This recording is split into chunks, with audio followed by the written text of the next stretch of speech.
Ang pag-alis sa sariling bansa ay hindi madali. Kailangan ng tapang, pananampalataya at tiwala sa Diyos.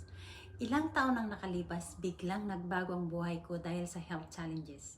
Kinailangan kong huminto sa trabaho, isang bagay na kailanman hindi ko inakala. Mahirap, puno ng takot at pag-alala. Pero doon nagsimulang ipakita ng Diyos ang purpose ng pagbabago ng buhay ko.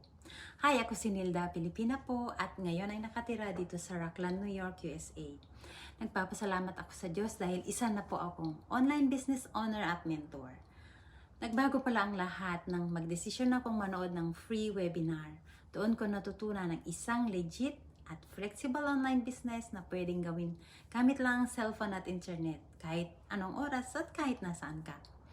Kung ikaw ay isang magulang, immigrant o breadwinner na katulad ko na naghahangad ng mas maraming oras sa pamilya, dagdag na kita o mas siguradong kinabukasan para sa iyong retirement, baka ito na yung sagot sa panalangin mo.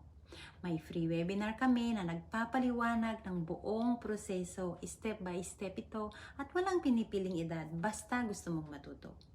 I-click lang ang Learn More button sa baba para mapanood at makita mo kung para sa'yo ito.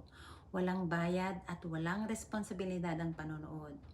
Kung gusto mong malaman kung paano at ano ito, nandito ako para gabayan ka.